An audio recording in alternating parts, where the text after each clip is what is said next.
அனைவருக்கும் வணக்கம். இன்னைக்கு நமக்கு உணவு கொடுக்குறவங்க நம்ம பவானியை சேர்ந்தவங்க மணிகண்டன் கலைவாணி. அவங்களோட குழந்தை மித்ரன். அவங்களுடைய முதல் பிறந்த நாள் இன்னைக்கு. அதுக்காக நமது பாசமார்க்கட்டளை பாசமுதியோர் இல்லத்திற்கு உணவுக்காக ஒரு சின்ன அமௌண்ட் அனுப்பிச்சுட்டு காலை உணவு கொடுக்க சொல்லியிருக்காங்க. குழந்தை மித்ரன் அவர்களுக்கு நமது பாசமார்க்கட்டளை பாசமுதியோர் இல்லம் சார்பாக இனிய பிறந்த நாள் நல்வாழ்த்துக்கள்.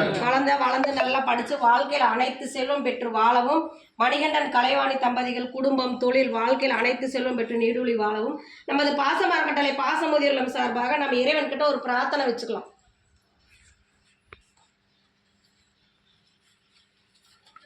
குழந்தை மித்ரன் அவர்களுக்கு மீண்டும் ஒரு முறை இனிய பிறந்த நாள் நல்வாழ்த்துக்கள். குழந்தைக்கு கொஞ்சம் உடம்பு சரியில்லைங்களாமா, அதனால ஹாஸ்பிட்டல் போயிருக்காங்க. குழந்தை நல்லபடியாக வீடு திரும்ப நாம் இறைவன்கிட்ட பிரார்த்தனை வச்சுக்கலாம். உணவு கொடுக்குற மணிகண்டன் கலைவாணிக்கு மீண்டும் ஒரு முறை நன்றிகளையும் வாழ்த்துக்களையும் தெரிவிச்சுக்கலாம். இந்த நேரத்தில் மணிகண்டன் கலைவாணி தம்பதிக்கு நாம் ஒரு கோரிக்கை வைக்கிறோம். என்னன்னு கேட்டிங்கன்னா, நம்ம பாசமார்க்கட்டளை பாசமுதியோர் இல்லம் 2 வருடங்களாக வாடகை கட்டடத்தில் இயக்கிட்டு இருக்கோம். சொந்த கட்டடத்துக்கு உண்டான முயற்சி போயிட்டுருக்கு. அதுக்கு நாங்கள் கவர்மெண்ட்டில் அனைத்து விதமான அப்ரூவ்டும் வாங்கியாச்சு.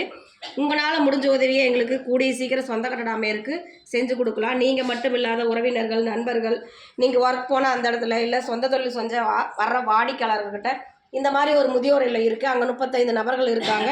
அவங்களுடைய வாழ்வாதாரத்தை பெருக்கிறதுக்காக சொந்த கட்டடம் அமைக்கலான் இருக்காங்க. அதுக்கு நம்மளால் முடிஞ்ச உதவி செய்யலான்னு சொல்லி எங்களுக்கு நீங்கள் உதவி பண்ணலாம். உணவு கொடுக்குற உங்களுக்கு மீண்டும் ஒரு முறை நன்றிகளையும் வாழ்த்துக்களையும் தெரிவிச்சுக்கிறோம். வாழ்க.